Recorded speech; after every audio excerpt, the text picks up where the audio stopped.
Good morning everyone. This is the first video of class 8 Heritage Maths exercise 2.1 question number A, that is tick the correct option।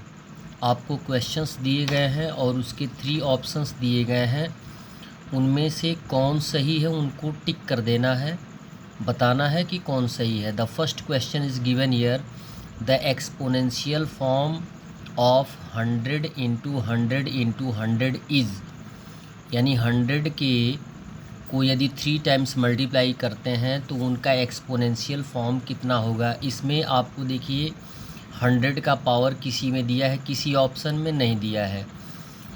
10 का power दिया है, यहाँ पे 10 का power 9 दिया है, यहाँ 10 का पावर 6 दिया गया है। तो अब हमें क्या करना है, 100 को 10 के फॉर्म में तोड़ लेना है। जैसे एग्जाम्पल के रूप में सॉल्यूशन दिया गया है कि 100 इंटू 100 इंटू 100, तो 100 को 10 के फॉर्म में तोड़ेंगे तो 10 इंटू 10 हो जाएगा। फिर दूसरे वाले 100 को 10 के फॉर्म में रखेंगे तो 10 इंटू 10 होगा, और तीसरे 100 को भी हम 10 के फॉर्म में रखेंगे तो 10 इंटू 10 होगा। अब यहाँ पे कितने टाइम्स 10 है, 6 टाइम्स, तो 10 का पावर कितना हो जाएगा, 6, यानी C is correct. Question number second दिया गया है, एक्सपोनेंशियल फॉर्म -7/11 कितने टाइम्स दिया गया है, काउंट कर लीजिए, 1 2 3 4 5 टाइम्स। यदि किसी भी रेशनल नंबर का कोई भी पार्ट नेगेटिव होता है और वो ऑड टाइम्स मल्टीप्लाई किया गया होता है तो आंसर भी नेगेटिव ही आता है। यानी ऑड टाइम्स का मतलब 3 5 7 9 11 एक्सेट्रा। यहाँ पे 5 टाइम्स दिया गया है तो ये भी, इसका भी आंसर किस में आएगा, नेगेटिव आएगा। तो एक्सपोनेंशियल फॉर्म में लिखना है तो जितने टाइम्स मल्टीप्लाई करना होता है उतने का पावर आ जाता है। यानी 5 टाइम्स मल्टीप्लाई किया गया है तो पावर कितना हो जाएगा, 5 हो जाएगा। यानी -7/11 पावर कितना हो जाएगा, 5। यहाँ 7/11 पावर 5 तो दिया है, लेकिन ये पॉजिटिव दे दिया गया है, और जबकि यहाँ पॉजिटिव नहीं होगा, तो option A is correct. Question number 3 is given here, 36/64 into 25/49 in exponential form can be written as. Exponential form में कैसे लिखा जाएगा। फर्स्ट ऑप्शन में दिया गया 36/64। जब तक हम 36 को प्राइम फैक्टर्स के फॉर्म में नहीं तोड़ेंगे तब तक उसका पावर नहीं लिख सकते हैं, तो ऑप्शन ए ऐसे लैप्स हो गया, रिजेक्टेड हो गया। ऑप्शन बी की बात करेंगे तो हम ऑप्शन बी को सॉल्व करेंगे, देख सकते हैं 36/64 इंटू 25/49। यदि पावर 2 सब में दिया गया है, इसमें भी पावर 2 दिया गया है, इसमें भी पावर 2 दिया गया है, ए तो रिजेक्टेड है। अब ऑप्शन बी और सी को हमें देखना है, पावर 2 के फॉर्म में हमें रखना है।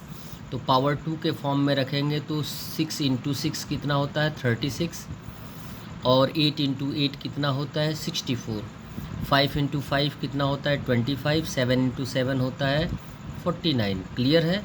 यानी पावर 2 के फॉर्म में यहाँ हम लिख सकते हैं, यानी 6 2 टाइम्स है तो 6 स्क्वायर हो जाएगा, 8 2 टाइम्स है तो 8 स्क्वायर हो जाएगा। अब आप इसको ऐसे भी लिख सकते हैं 6/8 whole to the power 2 into, same condition वही आएगा, 5 स्क्वायर बाई 7 स्क्वायर, तो इसको हम ऐसे भी लिख सकते हैं 5/7 whole to the power 2। Clear. और यदि हम बेस इक्वल नहीं होता है, पावर इक्वल होता है, तो हम क्या करते हैं, बेस को मल्टीप्लाई करते हैं, पावर सेम रहता है। वही कंडीशन यहाँ पे रखा गया है, 6/8 into 5/7 whole to the power कितना हो जाएगा, 2। क्लियर है, बात आ रही समझ में। और एक बात आपको और बतानी है कि यदि इस चैप्टर को आपको पढ़ना है तो मेरे एक वीडियो है लॉज ऑफ एक्सपोनेंट्स, उसको ओपन करके देखें और याद करें और लिखें, जो कि बहुत ज़रूरी है इस एक्सरसाइज को, चैप्टर नंबर 2 को पढ़ने के लिए। क्वेश्चन नंबर 4 दिया गया है, नेक्स्ट पेज पे दिया गया है -1 होल टू द पावर है 149। 149 जो है वो क्या है, ऑड नंबर से। किसी भी नेगेटिव इंटीजर को यदि ऑड टाइम्स मल्टीप्लाई करते हैं तो आंसर नेगेटिव आता है, और यदि इवन टाइम्स मल्टीप्लाई करते हैं तो आंसर क्या होता है, पॉजिटिव होता है। इसमें बोला गया है कि -1 power 149 will be equal to किसके बराबर होगा, ये अभी हमने बताया ये ऑड टाइम्स है तो पॉजिटिव तो होगा नहीं, होगा तो नेगेटिव। यहाँ पे second option A is rejected. Option B दिया गया -1 × 149। कभी भी हम जितना पावर दिया गया रहता है उतने टाइम्स मल्टीप्लाई करते हैं, पावर से मल्टीप्लाई नहीं करते हैं, तो बी भी रिजेक्ट हो गया।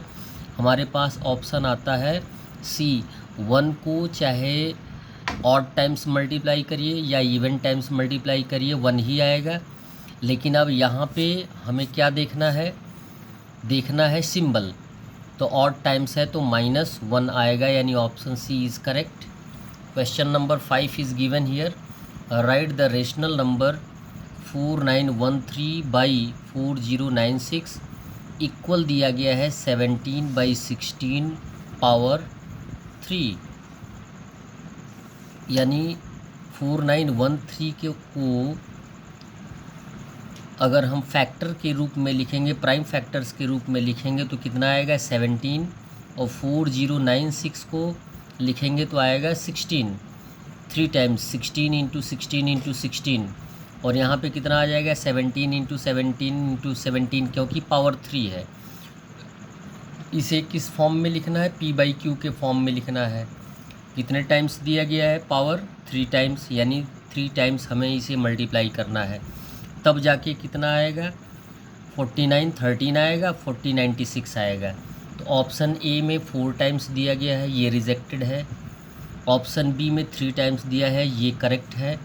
ऑप्शन सी में 2 टाइम्स दिया गया है, ये रिजेक्टेड है। इस प्रकार क्वेश्चन नंबर 5 का ऑप्शन सही जो होगा वो होगा बी। आपको मेरा एक वीडियो है लॉज ऑफ एक्सपोनेंट्स, वो अवश्य देखें। चैनल को सब्सक्राइब करें न्यू एरा कोचिंग सेंटर, जिससे कि आपको डिटेल्ड स्टडी मिल सके, और वीडियो को लाइक करना ना भूलें। धन्यवाद।